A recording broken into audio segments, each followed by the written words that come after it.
What's up, Forever Son? Ah, I'm happy to be here. I'm just trying to contain my excitement, and the fact that you started off on a high note, Yeah. I'm like, okay, okay. No, this is the kind of energy that you should expect. Yo. Whenever I'm on air, I'm all about the energy because Sure. you need to transfer that. Otherwise, it'll be boring. Like Yeah. you'll be sitting here like, okay, bruh, talk. I mean, to this is Fresh FM. I had to Exactly. I had to get a fresh haircut today, before I I can came. see. Yeah, I'm like fresh. You So I feeling need to fresh? I need to be fresh at all times, man. It's Fresh FM. It's for young people, man. No, true. It's for young people. My brother, how you doing? I'm okay. Uh, Can't complain. uh-huh. Can't complain. I'm good. It's what it is. It is Sure. 2020. So far, how's the beginning of the year looking for you? It's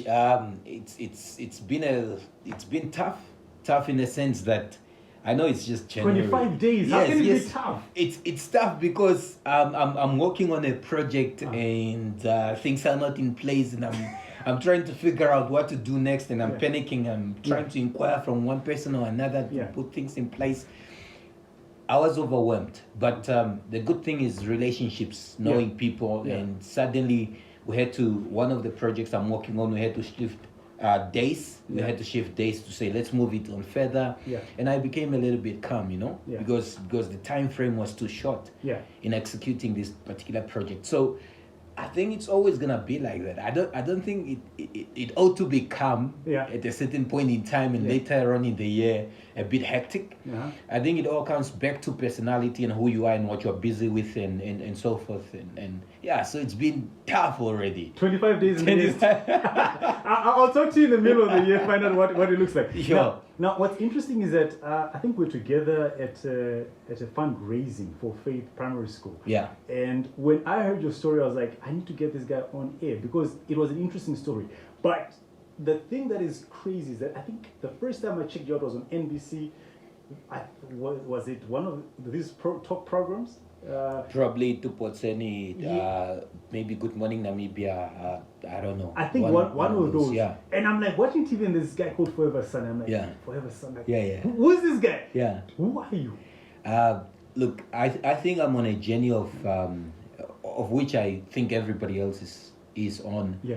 I'm on a journey of discovering myself on a daily basis. Yes, Okay. I have defined myself based on the exposure that I've received, and the upbringing and so forth. Yeah. But I can guarantee you that this guy that is called Forever Son is on a journey of discovering who he is. But Okay. the basis of who I am currently, based on my discovery, and not necessarily what people think I am, because I would have loved to know what people think I am. Yeah. All right. So I'm basically this humble guy, man. I'm just this humble guy that comes from humble beginnings, that has gone through life and has experienced challenges like anybody else, and eventually decided, look, I think other than just me deciding, I think it's part of the process. It's just it's a given. I think it's God given. Yeah. I've discovered that Forever Sun in the first place, just the name itself, basically means the sun shines forever. Mashwambo almost came out there. The shine. Hey. The shine. All right. Yeah. So the sun shines forever. Yeah. I remember walking up to my dad and asking him, "But why did you give me this name?" Yes. I mean, it's Forever Son. And he asked me a question, a very simple question. Don't you know how to speak English? Yes. Don't you know how to read English? It means exactly what it means. It's 10 letters, Yeah. and it means Forever Son, which basically means what? The sun is going to Okay, be the forever. sun shines forever. I'm like, exactly, that's what it means. And that's it. That was his explanation. So what he said to me was, this guy is gonna shine forever. And I was named after, I have another second name, I was named after a preacher that passed on, and he said, my dad said, the preacher is not gonna die. The preacher has to live on. Yes. And I've got another name which means Tulela, which means take care of us or lead us. Basically, these three names all in line. Yeah. Okay, so Forever Son Methusalem Tulela, the preacher is not gonna die, he's gonna shine forever. So basically, as a result of that, now I title myself as a motivational speaker, life coach, and an entrepreneur. So this is who I am. This is who Forever Son is. No, we're going to get into that. Sure. We're going to get into Sure, that. I hear you. Yeah. But whilst we're at the Faith Primary School fundraising, there's something that you said which really caught my attention, which had to do with a teacher. that instilled a certain level of discipline in you. And I just wanted, please take us through, because when you spoke about the story, it made me recall a teacher that also had such an impression on me when I was still in primary school. So just please take us through. Frankly, I had no reason and understanding as to why I needed to go to school. Yeah. I do remember that when we came from Angola, got into Onipa, I was 7 at the time. I ran to school. I just saw kids at the particular school, Onipa, and I ran to school, okay? And it's not because I had an understanding as to why I needed to go to school. Maybe I was attracted by the kids playing at the school. The journey went on, and my parents were not together, and they were separated at an early age. I've never seen them together as married couple, as to say husband and wife, and holding hands, kissing and whatnot. I've not seen that. So I was in between the two parents. My dad was in the north, and my mom was in Windhoek. So basically, I had to shift between the two of them. Yes. So the teacher that made an impact, so many teachers made an impact. I'm probably going to remember a couple of them. But one of the teachers that made an impact in my life in terms of answering that question and understanding as to why that impact was so important, and not knowing why I was going to go to school anyways, but yet there was a teacher that stood out, was the fact that he commented on my hairstyle. He just liked the fact that I had a haircut. Yeah. It had nothing to do with A, B, C, D, 1 plus 1 is 2. Yeah. It was everything about, you have a very good haircut today. You look very good today. Yeah. And that was nice for me. Yes. I had no understanding why I needed to go to school. Yeah. No wonder I failed grade 12. I had no understanding with regards to the importance of education. I went to school at an early age, fine. My parents separated. I went to about 6 different schools. This particular school was Mati Atisari, where I had one teacher that's called Mr. Hay. And Mr. Hay would comment, and I think it's psychology. He understood my background. He understood where I'm coming from. I think he was able to pick it, and he had to find something to get me to keep coming to school, and that is to complement my haircut.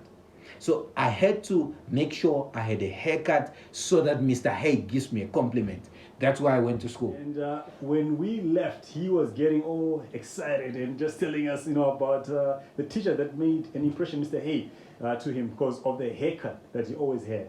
Now, when we're looking at you, Forever Son, and you're looking at yourself, what are the 3 things that define you as a person? I think I'm gonna get to that on a different angle.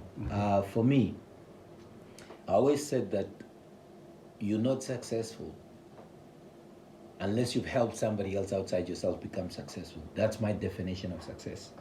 Okay, so how do I define myself? I'm a caring person. I'm an honest person, and I want the best for the next person. That's just basically who I am, okay? All the titles put aside, okay? I just want to be there for the person. I just want to motivate, inspire, and make sure that the person gets to have a sense of self-belief to say, look, this thing is possible. Now, right? I want to cut you, sorry, but there is a thing that people have said about motivation, that Sure. there is nobody that can motivate you other than yourself. Exactly. But now you are a motivational speaker. How do you then Ensure that? Here's the thing. Here's the thing. We only motivate motivated people. Okay. Let me give you a scenario. When people come to listen to motivational speakers, it's not because they are not motivated. It's because already within themselves they are motivated. All they need is fire on that motivation. So we motivate motivated people, and this is what we do. Okay, this is what we do. We basically say the same thing over and over, saying it differently. And the stuff that we say is not stuff. We're not genius, guys. I'm so sorry. Maybe it's gonna crush somebody out there some motivational speaker out there. Look, we motivate motivated people. The reason the people come to listen to us is because they're already motivated. All they want is that one spark to be able to carry on, basically. All right. So motivational speakers motivate motivated people. Okay.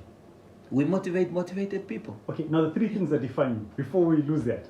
Three things that define me. Mhm. I'm a caring, loving, and honest person. Okay. My interest is in making sure that I add the spark towards you realizing who it is that you want to become and achieve your goals and dreams. That's basically who I am. Those are the three things that define me: caring, loving, and honest person. Okay. Now, Interested in making sure that you become a success. that's quite interesting because in the past couple of months, I must say I've gotten to know your entrepreneurial side.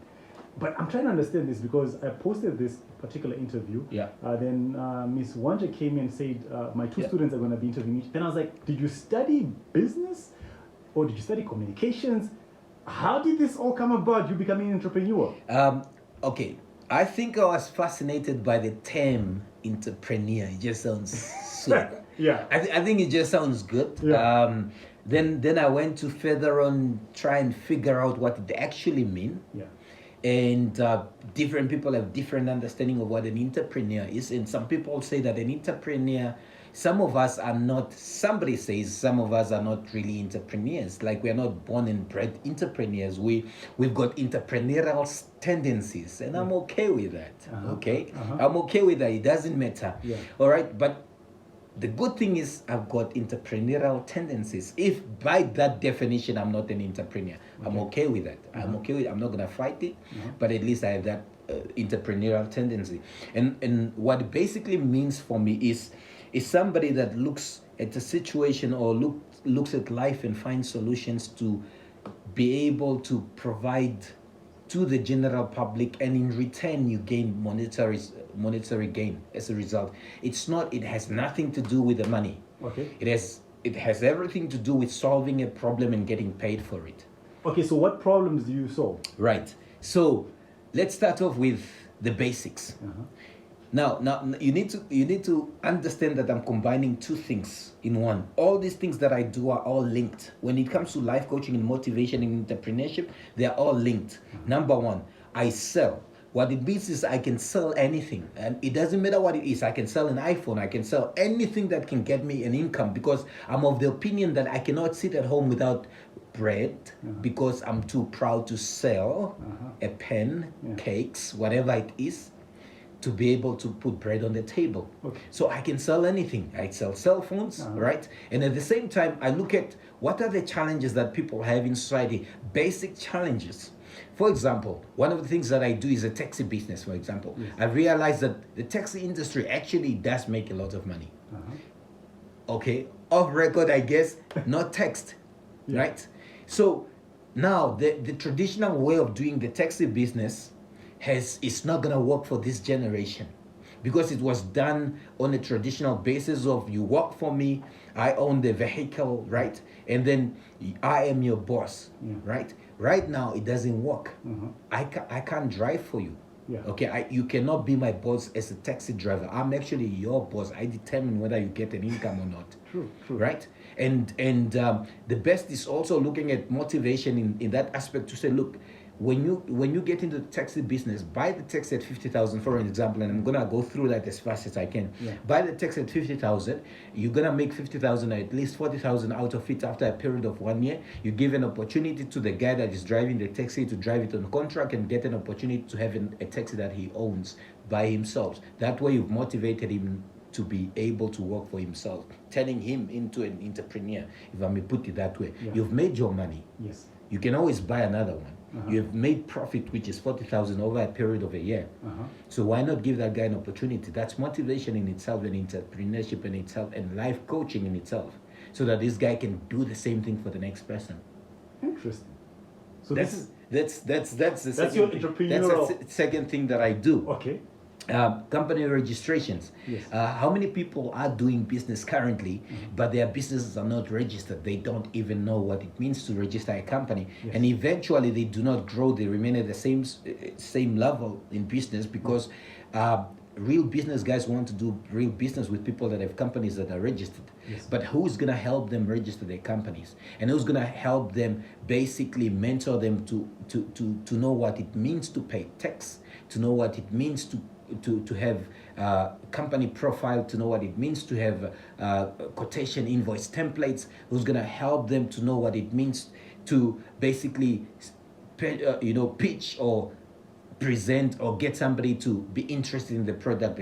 That's another side of the things that I do. I do multiple things. Now, we're getting midway into the interview, and obviously he's spoken quite extensively about who he is, what he stands for, and how he got into what he got into, which is the entrepreneurial side. But now there's a thing that most people know you for, which is motivational speaking. Yeah. And we briefly spoke about motivation speaking, but what got you into that? Like, how did you just end up becoming a motivation speaker? Like, I say, I want to become a motivation speaker. Talk me through it. I never wanted to be a motivational speaker. Honestly speaking, I don't think I ever sat down and said, this is what I want to be. This is what happened. This is how I got into motivation. I have a background. My background, there's a YouTube video of mine. You can go onto my YouTube channel, but there's a video called Forever Son, the Namibian Story. Now, Forever Son, the Namibian Story will give you a perspective of where I'm coming from. The fact that my parents got separated at an early age. I grew up with my stepmother who mistreated me, ate in dustbins. I went to 6 different schools. I was always problematic and whatnot. And I had no support system as such to a certain degree in defining who I am and what is that I want to be. And that's why I still, when I answered the first question and I said I'm still defining myself every day. So how I got into motivational speaking is that because of the background and the head that I've gone through, I looked at I just decided the one time when I finished grade 12 that I'm not going to sit at home without a job for more than a month. 2005, that's when 2004, that's when I finished school. 2005, beginning January, I never sat at home for more than a month without a job until today. I made that decision and I chased after whatever came. I did all sorts of odd paying jobs, low income paying jobs and so forth, up to where I am today. And it was never about how much I was earning, it was about what I do with what I earn and where I want to be in life. So you're in money now? I'm in money now. You call me off guard. So what happened is I worked for an organization that went into schools talking to young people about the dangers of alcohol and drugs. Then I asked the question about why. Why is it that I should talk to people about the dangers of alcohol and drugs? Can't I let people live their lives? Look, if people want to drink and smoke and whatever, let them live their lives. It's their lives. Why should we do that? I had to discover a personal reason as to why I needed to do that. Then I realized I came across 6 things. The first one is purpose. The second one is potential, and then legacy, past, present, future. Purpose, potential, legacy, past, present, future. This is what it means. Everybody exists for a purpose. We're not having this interview by coincidence. It's part of the process. It's part of the purpose of our existence. Because if we don't have this interview, somebody is not going to listen to what we're saying and somebody is going to get into trouble. Somebody listens to this interview and takes a different route. That's purpose, man. We're not just creating earth for nothing. 1. Potential. I don't care whatever anybody says. And their points of views, whoever they are, whether it's our bosses, our mothers, our fathers, our parents, whoever who lives with us or we live, I don't care who says what. Everybody has potential, carries potential for one thing or another. Everybody has potential, and everybody's gonna leave a legacy. Legacy is not about being famous, being FH, being forever son. Legacy is about what are you gonna be remembered for when you pass on. Whether you're gonna be remembered for having beaten up your wife up to when she died, whether you're gonna be remembered for having given to the poor, whether you're gonna be remembered for having built a multi-billion-dollar company, doesn't matter. Whether you're gonna be remembered as a very good man, as a good father to your kids, whatever it is, you're gonna be remembered for something. Okay? So I realized that these people that we're telling not to indulge in alcohol and drug abuse while at school actually have existing for a purpose, carry potential, and leave a legacy. They're gonna leave a legacy. And then the other 3 things where everybody has got a past. Everybody has got a past. Everybody has got a present. And everybody has a future to head to.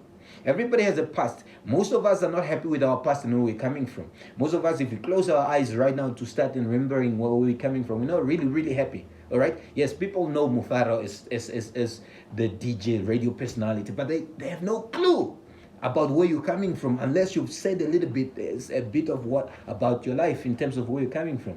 Okay? But everybody, irrespective of that, we've got the present moment, You got a present situation, present moment that we need to utilize to determine the future that we'd like to have. Right? Past, present, future. Your present moment, use it to your advantage to determine what it is that you want to be in the future. Okay? Your present moment is the most important thing right now in your life. Stop crying about what hasn't gone right. Stop crying about who hasn't paid your school fees. Stop crying about what has happened to you when you were a child. When I tell my story, it's not that I'm looking for sympathy, you know. It's okay if you feel sympathetic towards me, but that's not the motive. The motive is to say, irrespective of where I'm coming from, it shouldn't stop me from making better choices today to determine a greater future for me. So that's how I got into motivational speaking. I got a text today. I want to be a motivational speaker. Your question. Yes. I want to be a motivational speaker. Can you help me? Mm-hmm. And I said to this gentleman, I said, yeah, I can help you. The first question is, and then I said, look, I charge $750 per month for about 3 sessions a month to be able to help you become a motivational speaker. But help me understand, why do you want to become a motivational speaker? And I gave him homework. I'm like, come back to me. I'm gonna make money, that's okay. That's not a problem. But I wanna know why you wanna become a motivation. Is it a cool thing? What does motivational speaking actually do? Or what does it mean? Why am I this person today? What am I trying to... And we need to be careful so that motivational speaking is not used in a wrong manner to be able to enrich ourselves by manipulating people's mind in order to get to their pockets, because that's happening all over this world today. And I'm gonna step on toes now. You've got preachers that are motivational speakers today that are actually doing our job when they're supposed to preach the Bible. But motivational speaker can basically give you money. Can give you money, and it's manipulation, and that's another topic on its own, but I just needed to say that. Motivational speaking should not be a tool to manipulate people to gain from them, such as what's happening in nowadays churches. It's not supposed to be like that. And yes, there are lucrative churches, there are churches that are preaching the word of God. But I'm saying it shouldn't be that way. Motivational speaking has to do with wanting the best for the next person. Motivational speaking, for me, I can do it with or without money. The fact that I get paid for it is a bonus. I can do it for free. That's where my fulfillment comes from. That's the purpose of my existence. I don't do it for money. Money is the byproduct of motivational speaking. Whether I get paid or not, I can still do it. If we're in church, I would say amen. Amen. You heard it right there. If you haven't been motivated, I don't know what else can motivate you. We'll be back on the other side to just simply wrap up things, but I think this is a kind of way that you need to start off the year. Maybe every year we should just start off with the man himself, just to get us into the things. But we'll be back on the other side. But looking at where you're currently finding yourself right now, and you have to advise a younger forever son, what would be that advice that you'd give him with the experience that you've gained right now in life? First of all, I don't want them to be a younger forever son. That's my advice. I want them to be who they are. Mm-hmm. The question is, who are they? Did they discover who they are? And of course, this question is a big question. It's not, self-discovery does not happen overnight. Okay? But self-awareness is key to self-discovery. You can begin off by looking at what are your strengths, your weaknesses, what areas do you need to improve in your life, what is it that you're passionate about, what is it that you like. You don't have to be summed up by these definitions of who you need to be, because they might just confuse you all the way. Make it very simple for yourself. What are your interests?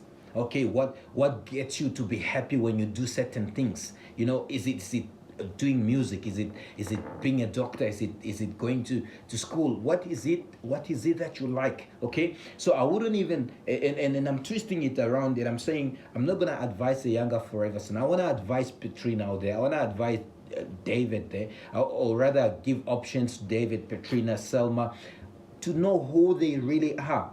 And that journey, and I'm gonna make it very simple for you. That journey is gonna take time. Today I've been speaking for over 12 years in terms of motivational speaking, and I could I've described myself to say this is who I am, loving, kind, and I'm interested in the success of other people, but I'm still on a journey of self-discovery. So what I have for you is to say, look, the most important thing is stop doing things for your parents. Stop doing, and I'm not saying disrespect your parents. There's a thin line between what I'm saying and you disrespecting your parents. I'm not saying disrespect parents. I'm saying stop doing things to please your parents. Stop doing things to please your brother, your sister, your cousin, your aunt, your mom, your society, the society you live in. When you want to be a designer and now you are at university trying to do something else, for the sake of respect, maybe finish the course that you are busy doing, but get back to designing because that's what you're passionate about. The problem is we live in a society where we live to please the next person. We live in a society where Mufaro's point of view concerning my life determines whether I wake up to go to school tomorrow or not, whether I wake up to go to work or not, whether I wake up to do my job or not, whether I should be a street vendor or not, whether I should be in corporate or not. We live our life based on other people's expectations. And that's where the problem is. Make time. There are many of us, they are life coaches, they are motivational speakers, they are teachers, they are lawyers, they are accountants. Talk to somebody that's gone through an experience in life that is probably, and this is very important. I discover that people, when it comes to motivational speaking, people don't pay for the fact that I can speak eloquently. People pay for experience. That's why I'm advising that you speak to people that have gone through experience and find out what their experiences were in a journey to discover who you really are. Get exposure. Do what you need to do things that you normally wouldn't do. Get away from the box or get out of the box if there's any. Just try out stuff. That's how you discover yourself. My advice is this. If you know who you are, live up to that. Don't live up to the expectations of FH for Everson. At the end of the day, and I will say this.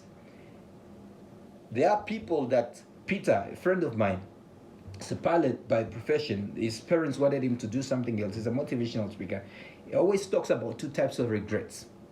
The regret of not having become what it is that you wanted to become. Okay, actually two types of pain: the pain of regret and the pain of sacrifice. The pain of regret is where you live your life regretting wishing that you would have been somebody else, and the pain of discipline or sacrifice is where you discipline yourself to become the person that you really want to be. I hope I didn't confuse anybody. So basically there's this pain of regret and the pain of discipline. Disciplining yourself, basically going through the journey to discovering who you are and pursuing that which it is that you really, really want to become.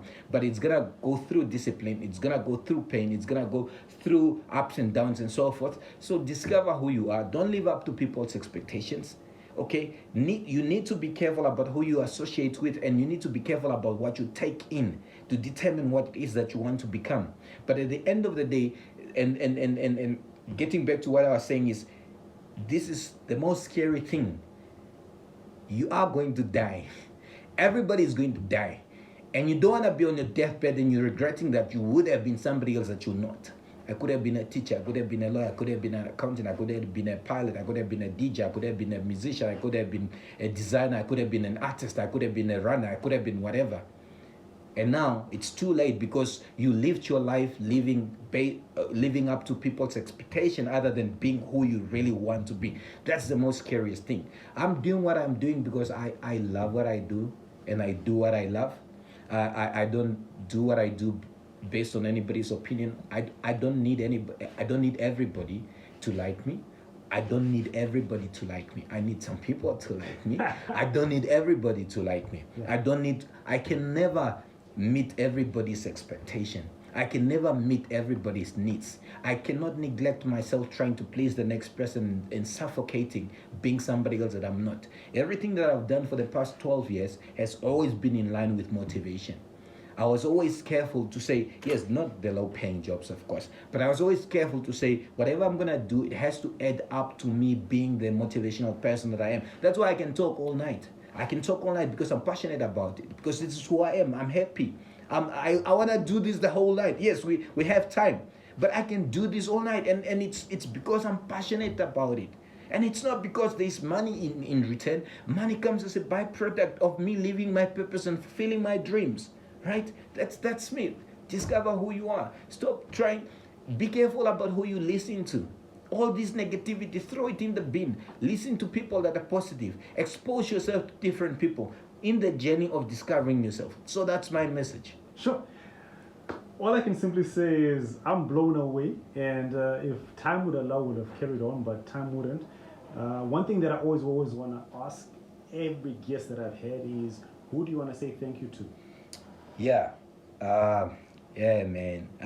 Yeah, I have a book. It's coming out. It's got plus minus 200 names on that book, on the book cover, inside the book, and the back cover. I strongly know and know, not believe, I know that who I am today is a byproduct of the input of the people around me. So I want to thank everybody. And when I say everybody, I can start with you, Mufara, for being here. I can start with Panda for being here, doing this for, recording this behind the scenes. I can talk about my parents. I can talk about everybody else I've met in society. So this book is called the Daily Successful Thoughts of a Dreamer, and it's based on relationships and acknowledging that who I've become today is a byproduct of the people that are on that book, and some of them that are not, because by the time the book was already done. But I want to thank people and human beings for just being human beings and being people. I just want to thank everybody that's listening right now. That person that's listening right now, everybody else that's not listening but can hear my voice probably somewhere, somehow, when they watch this YouTube channel, when they watch these videos. I just want to thank everybody. I'm not going to categorize to say who. I just want to thank people for being people, because we live in a society in Namibia, and it's a peaceful country, and yes, we are whatever, less than 2 million people, and we live in a world of, is it 8 billion people? Yes, there is a lot of things that are going wrong, but yet there is some things that are going right, and there's things that we are doing right. I mean, it's 7 billion of us. I mean, it could have been chaos, but we're still human beings. We are still considerate, irrespective of the challenges that we have. So I'm saying that in a nutshell to say everybody deserves thanks. The thing is, we need to practice it and learn to say thank you on a daily basis. The guy that helps me with my stuff on a daily basis, after every text I say thank you. My friends, I say thank you. Maybe they look at it and it seems ridiculous. Everything he does, after he's done it, I say thank you. After he's done it, I say thank you. I just want to thank everybody for doing their best. I'm sure people are really, really doing their best. They might not have, and we all face challenges. They might not be there and be the person that we expect them to be according to our expectations, but we are all doing our best to get to the next level in life and to be good people. Therefore, thank you. You heard it right there. Catch me next week Saturday as we do things, and if you want to catch this interview, it's going to be on the YouTube channel, Mufaro Nisongano, or you can check out Forever Sun. As I always say, peace, love, and happiness. Until next week.